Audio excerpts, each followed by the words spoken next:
నమస్కారం. Welcome to నవలా హృదయం. ఈరోజు కథ వసంత శిశిరం. రచించిన వారు శ్రీమతి నవీన గారు. కథలోకి వెళ్లబోయే ముందు ఛానల్ను సబ్స్క్రైబ్ చేయడం మర్చిపోవద్దు. ఇక కథలోకి వెళ్ళిపోదాం. కిషోర్ పంపించిన వీడియోని, శిశిర ఫొటోస్ని చూస్తూ నిద్రలోకి జారుకుంటాడు వసంత్. గతంలో ఆ వీడియో ద్వారానే తను అన్న మాటలకు శిశిర బాధపడుతూ కోపం తెచ్చుకుంది అని అర్థం చేసుకుంటాడు. డేవిడ్ ఆజ్ఞతో సంపత్, రుద్రలు శంకర్ వాళ్ల బారిన పడి మోసపోయిన అమాయకుల స్థానంలో మోసం చేసిన వారిని బంధించి ఒక షిప్లో లోడ్ చేసి పంపిస్తారు. అదే సమయంలో ఆ అమాయకులను తిరిగి తీసుకువచ్చే ఏర్పాట్లు జరుగుతూ ఉంటాయి. డేవిడ్ కన్నా పైన ఒక కమిటీ ఉందని, ఆ కమిటీకి ఒక నాయకుడు ఉన్నాడని సంపత్ ద్వారా తెలుసుకుంటాడు రుద్ర. అతనెవరు అని అడిగిన రుద్రను అనుమానంగా చూసి, ఏమైంది రుద్ర, ఎందుకు ఇన్ని ప్రశ్నలు వేస్తున్నావు అని అడుగుతాడు సంపత్. దాంతో రుద్ర ఊరికే అడిగాను, ఎవరా అని సహజంగా చెప్పడంతో సంపత్ సమాధానమిస్తూ, అతను ఎవరనేది కమిటీలో కూడా కొంతమందికి మాత్రమే తెలుసు. ఇక మనలాంటి వాళ్ళకెలా తెలుస్తుంది? ఏదైనా మీటింగ్కి కూడా మాస్క్ వేసుకొని ఆన్లైన్లోనే మాట్లాడతాడని విన్నాను. చాలా పవర్ఫుల్, ఇంకా తెలివైనోడట. అతని శక్తికి, క్రూరత్వానికి కమిటీలో ఉన్న వాళ్ళంతా అతనితో మాట్లాడడానికి కూడా భయపడతారట అని అన్నాడు. దాంతో రుద్ర టీ తాగుతూ ఆలోచనల్లోకి వెళ్ళాడు. ఆనందవరంలో భానుడి కిరణాల తాకిడికి పచ్చని పల్లె అప్పుడప్పుడే వెలుగు సంతరించుకుంటోంది. గుడి మైకులో వినపడుతున్న సుప్రభాతంతో నిద్రలేచిన ఊరి జనం వారి రోజువారీ పనులను ప్రారంభించారు. నిద్ర వదిలి మంచంపై లేచి కూర్చున్న ధనుంజయకు పక్కన ఉండాల్సిన భార్య కనిపించలేదు. స్నానాల గది బయట నుండి గొళ్ళెం పెట్టి ఉండటంతో ఆమె అక్కడ లేదని నిర్ధారించుకొని గది నుండి బయటకు వెళ్ళాడు. వంటగది నుంచి చప్పుడు రావడంతో అటువైపుగా వెళ్ళగా వేడివేడి టీ కప్పుతో గది గుమ్మం దగ్గరే ఎదురుపడింది వసుంధర. ఆమె హడావిడిగా, ఇదిగోండి మీ టీ తీసుకోండి అంటూ టీ కప్పు అతని చేతికి అందించి వంటగదిలోకి వెళ్ళిపోయింది. ఆమెను ఎప్పుడు ఉదయాన్నే ఇలా ఇంతలా హడావిడి పడటం చూడని ధనుంజయ్, ఏంటో ఆ తొందర అంటూ ఆమె ఏం చేస్తుందో చూడాలని వంటగదిలోకి ఆమెను అనుసరించాడు. వంటగదిలోకి అడుగు పెట్టడమే మినపసున్నుండల వాసన అతని ముక్కుకు చేరగా, ఆహా, ఏం వసుంధరా, నాకు ఇష్టమని ఇంత పొద్దున్నే లేచి సున్నుండలు చేస్తున్నావా? చిరునవ్వుతో ఆశగా అడిగాడు.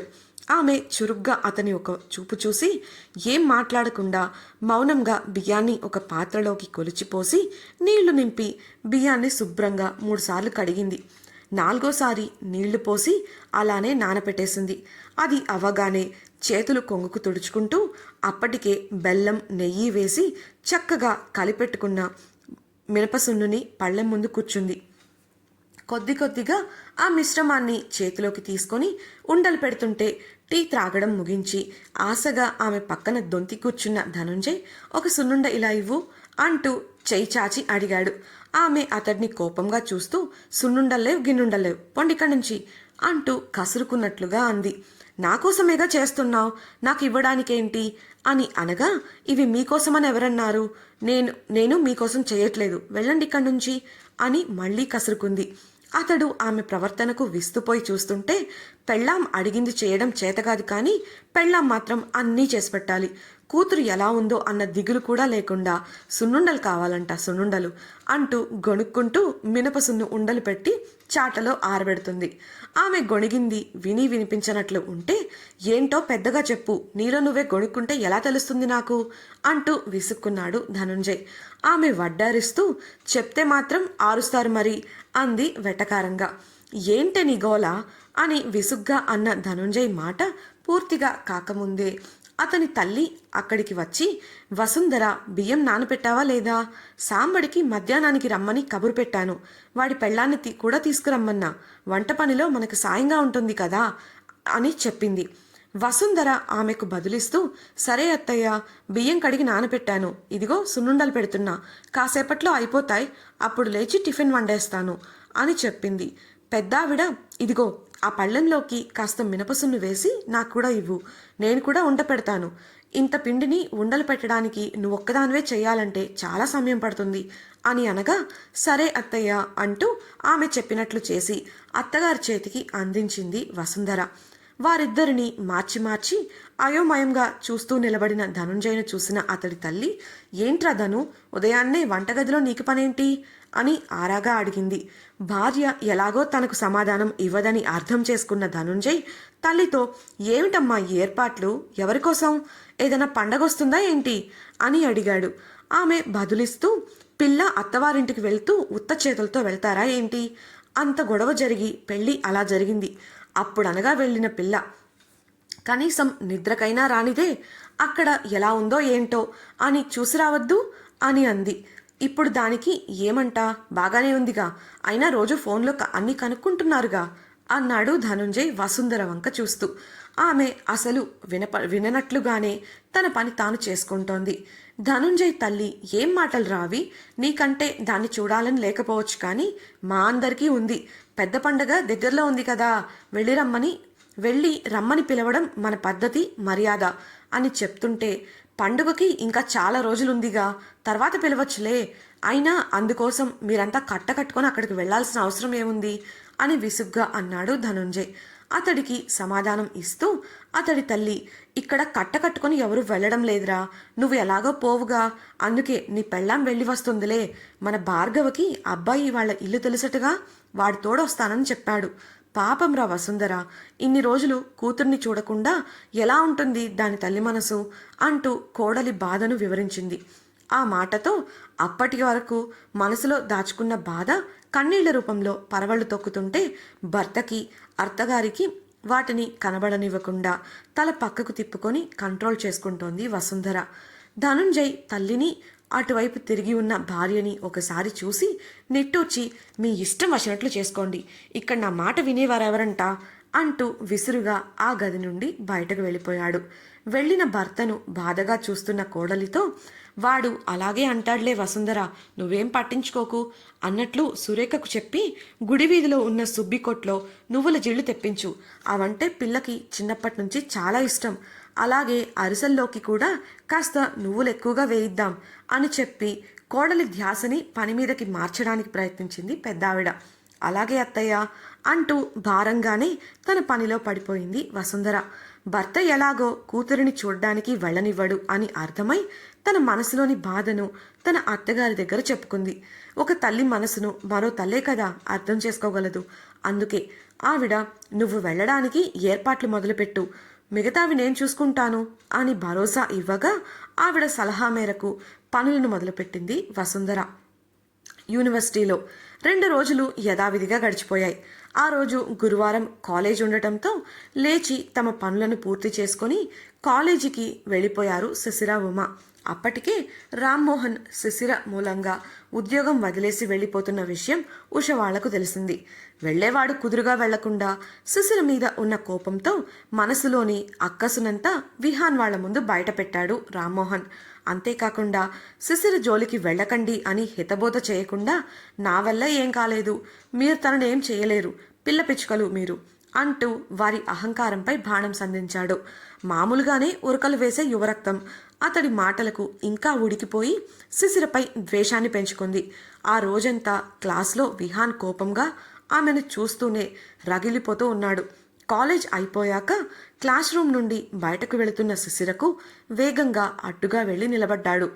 ఒక్కసారిగా ఎదురుగా ఏదో పెద్ద ఆకారం వచ్చేసరికి ఉలిక్కిపడి చూస్తూ నిలబడిపోయింది శిశిర. ఆమె పక్కనే ఉన్న ఉమ కూడా ఆగి ఆ ఆకారాన్ని గమనించగా అది విహాన్ అని గ్రహించారు ఇద్దరు. ఒక అడుగు వెనక్కి వేసిన శిశిర పక్క నుండి వెళ్లబోగా చెయ్యి అడ్డుపెట్టి ఆపేశాడు అతడు. విసుగ్గా చూస్తున్న శిశిరను చూస్తూ, ఏంటే చాలా ఎక్కువ చేస్తున్నావు, ఊరుకుంటుంటే రెచ్చిపోతున్నావు, చైర్మన్ కూడా నీ మాట వింటున్నాడట, అంతలా నచ్చేలా ఏం చేశావేంటి అంటూ సగం గుండీలు మాత్రమే పెట్టుకున్న తన చొక్కాలోకి చెయ్యి పెట్టి గుండెపై రుద్దుకుంటూ అడిగాడు. కోపంతో ఉమ, మాటలు జాగ్రత్తగా రాని విహాన్, మర్యాద అని అరవగా ఉమ చెయ్యి పట్టుకొని, ఏంటే మీకు మర్యాద, చదువుకోవాలన్నా కూడా పార్ట్ టైం జాబులు చేసుకునే మీకెందుకే అంత పొగరు, పక్కలో చోటిస్తా, కావాల్సినంత డబ్బిస్తా అన్నా ఎందుకే ఆ తలబిరుసు, కష్టపడనవసరం లేకుండా సుఖమడబంటున్నాగా అంటూ శిశిర కళ్ళల్లో చూస్తూ హేళనగా నవ్వాడు. శిశిర ఏమాత్రం తగ్గకుండా అతడి కళ్ళల్లోకి చూస్తూ, ఉమని వదులు, అని అంది. ఎగతాళిగా నవ్వుతూ ఇంకా గట్టిగా ఉమ చేతిపై పట్టును విహాన్ బిగించడంతో ఉమను వదులు విహాన్ అని గంభీరంగా చెప్పింది శిశిర. ఓహో, కోపమే? ఆహా అంటూ వెటకారంగా నవ్వుతున్న విహాన్ చెంప మరుక్షణమే పగిలింది. ఆ దెబ్బకు ఉమని వదిలి అదే చేతిని చెంపపై తడుముకుంటుండగా ఆ గ్యాప్లో ఉమను తీసుకొని కోపంగా అక్కడి నుంచి వెళ్ళిపోయింది శిశిర. తనను అలా శిశిర కొట్టడం అప్పుడే క్లాస్ అయిపోవడంతో అక్కడున్న చాలామంది విద్యార్థులు చూశారు. అందరూ అతడిని అలానే చూస్తుంటే ఆ అవమానాన్ని తట్టుకోలేక విహాన్ తన పక్కన ఉన్న వారిని నెట్టుకుంటూ వేగంగా అక్కడి నుంచి వెళ్ళిపోయాడు. అతడు స్నేహితులు కూడా అతడు వెంటే వెళ్ళగా నేరుగా గ్రౌండ్లోకి వెళ్ళి ఆగాడు విహాన్. విహాన్ స్నేహితుడు ఒకడు అతడికి సర్ది చెప్పాలని చూస్తుంటే ఆలోపే విహాన్ మండుతున్న కళ్ళతో చూస్తూ చెంప నిమురుకుంటూ కోపంగా, ఎంత ధైర్యం దానికి, నన్నే కొడుతుందా, దీన్ని దీన్ని ఏదో ఒకటి చేయాలి, దాని అంతు చూడాలి అని అన్నాడు. విహాన్ని కొట్టిన శిశిర నేరుగా లైబ్రరీకి వెళ్ళింది. లైబ్రరీలోకి వెళుతుండగా ఉమా తనతో, వాడిని పీకి మంచి పని చేశావు, దొంగ వెధవ, అనవసరంగా ప్రతిసారి వచ్చి గెలుక్కుంటాడు, ఒకసారి కొడితే బుద్ధి రాలేదు, ఈసారి అందరి ముందు కొట్టి మంచి పని చేశావు, ఇంకోసారి మన జోలికి రాకుండా ఉంటాడు అని అంది. అందుకు శిశిర బదులిస్తూ, ఇప్పుడే అంత సంతోషపడకు ఉమా, నువ్వన్నట్లు వాడి బుద్ధి మారితే పర్లేదు, కానీ నలుగురిలో తనని కొట్టి అవమానించానని అనుకొని మనపై పగబట్టి ఎంతకైనా తెగిస్తాడు అని చెప్పింది శిశిర. అదంతా విన్న ఉమా, నిజమే కదా, నేను ఇలా ఆలోచించలేకపోయాను, వామ్మో, వాడలా ఆలోచన చేసినా చేస్తాడు, మనం చాలా జాగ్రత్తగా ఉండాలి శిశిర, వాడిని కొట్టకుండా ఉండాల్సిందేమో అంది కంగారుగా. నువ్వేనా ఇలా మాట్లాడేది ఉమా అని కొంటెగా నవ్వుతూ, మరీ అంత కంగారు పడకు, మనం కాస్త జాగ్రత్తగా ఉంటే సరిపోతుంది అని భరోసాగా అంది శిశిర. అలా ఇద్దరు తమకు కావలసిన పుస్తకాల కోసం లైబ్రరీలో తిరుగుతుండగా ఉషా గ్యాంగ్ ఎదురుపడింది. ఒక చోట వారంతా పుస్తకాలను సరైన క్రమంలో పెడుతూ కనిపించారు. వాళ్ళను చూసి చూడనట్లుగా అక్కడి నుంచి వెళ్ళిపోయారు శిశిర, ఉమ. అక్కడ ఉన్న ఉషా, త్వరగా కానివ్వండి, 5 నిమిషాల్లో ఇవన్నీ సర్దేసి వెళ్ళిపోవాలి అని హడావిడి పెడుతుంటే అప్పటికే శిశిర వాళ్ళు అక్కడి నుండి వెళ్లడం చూసిన ఉష స్నేహితురాలొకరు ఆ విషయాన్ని ఉషకు చెప్పింది. దాంతో అటువైపు చూసిన ఉషకు వెళ్ళిపోతున్న శిశిర, ఉమలు కనిపించారు. తాము ఈరోజు ఇలా లైబ్రరీలో పని చేయడానికి కారణం శిశిర కాబట్టి ఆమెపై కోపంగా ఉన్నారు వారంతా. పళ్ళు కొరుకుతూ కోపంగా తన చేతిని పక్కకు విదిలించింది ఉష. ఆ తరువాత తాను చేసిన తప్పుకు తల కొట్టుకుంటూ విసుగ్గా చిందులు తొక్కింది. శిశిర మీద కోపంతో చెయ్యిని విసురుగా విదిలించగా ఆమె చెయ్యి పక్కనే ఉన్న ర్యాక్లోని పుస్తకాలకు తగిలి అవన్నీ కింద పడిపోయాయి. దాంతో ఆమె స్నేహితులంతా ఆమెను కోపంగా చూస్తుంటే సారీ చెప్పాల్సింది పోయి, ఇదంతా దానివల్లే, కానివ్వండి, త్వరగా పూర్తి చేసి KFCకి వెళ్ళొచ్చు అని KFC ఆశ చూపడంతో వాళ్ళు కూడా వాస్తవాన్ని మర్చిపోయి KFCకి కక్కుర్తిపడి వేగంగా పుస్తకాలు సర్దే పనిలో మునిగిపోయారు. వారు అలా చేస్తుంటే ఎలా అయినా శిశిరను యూనివర్సిటీ నుండి పంపించాలి, ఏం చేస్తే అది సాధ్యమవుతుంది అని అనుకుంటూ ఆలోచనలో పడింది ఉష. లైబ్రరీలో తమ పని ముగించుకొని శిశిర, ఉమ బయటకు వస్తుండగా తమ డ్యూటీ ముగించుకొని బయటకు వస్తూ ద్వారం వద్ద ఎదురుపడ్డారు ఉషా గ్యాంగ్. శిశిర వారిని పట్టించుకోకుండా బయటకు వెళ్ళిపోగా ఆమె వెనుకనే వెళ్ళి చున్నీ పట్టుకొని లాగింది ఉష. శిశిర కోపంగా తన చున్నీ వెనక్కు లాక్కోగా వదలకుండా ఈవిల్గా నవ్వుతూ ఉంది ఉష. కోపంగా, ఇన్ని జరిగినా మీకింకా బుద్ధి రాలేదా? శిశిర జోలికి రావద్దని ఇంకా ఎన్నిసార్లు చెప్పించుకుంటారు? ఒక ఆడపిల్ల దుప్పట్టాని ఇలా పబ్లిక్లో లాగడానికి సిగ్గుగా లేదు అని అడిగింది ఉమ. అబ్బో, ఇది పెద్ద పతివ్రతా శిరోమణి, మరి సిగ్గుండే వాళ్ళు మాట్లాడే మాటలు మీకు సూట్ కావమ్మా. అయినా పెళ్లికి ముందు ఒకడితో, పెళ్లి తర్వాత ఒకడితో, అన్నీ అయిపోయాక ఇంకా సిగ్గేంటి అని వెటకారంగా అంటున్న ఉషను కోపంగా చూసింది శిశిర. అబ్బో, కోపమే, అమ్మో భయమేస్తుంది అంటూ వణుకుతున్నట్లుగా నటించింది ఉష. మర్యాదగా వదులు ఉషా, ఇంకోసారి చెప్పే ఓపిక నాకు లేదు అని గంభీరంగా అన్న శిశిరతో, నువ్వు చెప్తే వింటాం మరి అని ఇంకా హేళనగా చూస్తూ దుపట్టాని ఇంకా గట్టిగా లాగింది ఉష. సహనం కోల్పోయిన శిశిర కళ్ళు మూసుకొని గట్టిగా ఊపిరి తీసి వదిలి కళ్ళు తెరిచింది. మరుక్షణమే ఉష శిశిర ఉమ్మల మధ్యలోంచి వెళ్ళి వెనకాల క్రింద నేలను కరుచుకుంది. అక్కడ ఏం జరిగిందో అక్కడున్న వారికి అర్థం కాలేదు. ఉష గ్యాంగ్ ఆమె దగ్గరకు వెళ్ళి ఆమెను లేపడానికి సాయపడ్డారు. శిశిర దుపట్టా సరిచేసుకొని వారి వంక కూడా చూడకుండా తన దారిన వెళ్ళిపోయింది. ఆమె పక్కనే వెళుతున్న ఉమ సంబరపడుతూ చిన్నపిల్లల చిన్నగా క్లాప్స్ కొట్టి నవ్వుకుంటూ వెళుతుంది. స్నేహితుల సాయంతో లేచి నిలబడిన ఉష అసలేం జరిగింది అని నీరసంగా అడిగింది. కానీ వారి నుండి ఎలాంటి సమాధానం రాలేదు. జరిగిన దాన్ని గుర్తు చేసుకున్న ఆమెకు దుపట్టా పట్టుకొని నిలబడగా ఒక్కసారిగా దుపట్టా గుంజినట్లు అనిపించింది. అయితే సిద్ధంగా లేకపోవడంతో ఆ దుపట్టాతో పాటు తాను కూడా వెళ్ళి నేల ఖర్చుకోవడమే చేతి నుండి దుపట్టా వదులవడంతో శిశిర వెనక్కి లాగేసుకుంది. ఉష ఎంతసేపటికి వదలకపోవడంతో తన శక్తిని ఉపయోగించి ఒక్కసారిగా తన దుపట్టాను గట్టిగా లాగింది శిశిర. అది గమనించని ఉష ఆ ఊపుకి వెళ్ళి నేలపై పడింది. ఇదంతా గ్రహించిన ఉష ఉక్రోషంగా శిశిరా, నీ అంతు చూడకుండా వదలను అని అరచి కోపంగా వెళ్ళిపోతున్న శిశిరను అనుసరించింది. కాలేజ్ బయటకు వెళ్ళాలంటే గ్రౌండ్ను దాటుకుని వెళ్ళాలి కాబట్టి అటుగా వెళుతున్నారు అందరూ.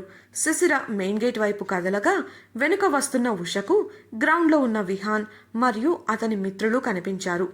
విహాన్ అయితే ఏదో ఒక ఐడియా ఇస్తాడని అతడి దగ్గరకు వెళ్ళి గారాలు పోతూనే జరిగింది మొత్తం చెప్పి చిందులు తొక్కింది ఉష. అంతా విన్నా కూడా విహాన్ నుండి ఎటువంటి సమాధానం రాకపోవడంతో అతడి చెయ్యి పట్టుకొని, ఏంటి విహాన్, ఏం మాట్లాడవు అని ముద్దుగా ముఖం పెట్టి అడిగింది ఉష. విహాన్ కోపంగా చూస్తుంటే అతడి స్నేహితుడొకడు, డోలొచ్చి మద్దలతో మొరపెట్టుకున్నట్లుంది మీ వ్యవహారం అని అన్నాడు. ఆ తర్వాత జరిగింది చెప్పాడు. అలా శిశిర విహాన్ను అందరి ముందు కొట్టిందన్న విషయం తెలుసుకున్న ఉష తన పీత బుర్రలో తడుక్కుమన్న ఒక ఆలోచనకు విహాన్ను రెచ్చగొట్టేలా మాట్లాడి, మనం పగ తీర్చుకోవడానికి నా దగ్గర ఒక ప్లాన్ ఉంది అని చెప్పి తన ప్లాన్ని వివరించింది. ఆ ప్లాన్ విన్న విహాన్ ముఖం ఆనందంతో వెలిగిపోయింది. ఉమతో పాటు యూనివర్సిటీ బయటకు వెళ్లిన శిశిరకు ఒక ముసుగు వ్యక్తి ఎదురయ్యాడు. అతడు ఎవరో తెలుసుకున్న శిశిర కంగారు పడగా అతడు చెప్పిన విషయానికి భయంతో హడావిడిగా రన్నింగ్లో ఉన్న ఆటో ఎక్కేసింది. ఇంతకీ ఆ ముసుగు వ్యక్తి ఎవరు? అతడేం చెప్పాడు? శిశిర కంగారుకు కారణమేంటి? శిశిరపై పగ తీర్చుకోవడానికి ఉష వేసిన పన్నాగమేంటి? ఆ ప్లాన్లో శిశిర ఇరుక్కుంటుందా? తెలుసుకోవాలనుందా? అయితే ఛానల్ను సబ్స్క్రైబ్ చేసి తప్పకుండా వసంత శిశిరం రాబోయే ఎపిసోడ్స్ని వినేయండి. అలాగే ఈ వీడియోని లైక్ చేసి మీ సన్నిహితులతో తప్పకుండా షేర్ చేసుకోండి. మీ అభిప్రాయాలను మాతో పంచుకోవడం కోసం కామెంట్ సెక్షన్లో తెలియజేయగలరు. ఇట్లు మీ నవలా హృదయం team. Thank you for listening.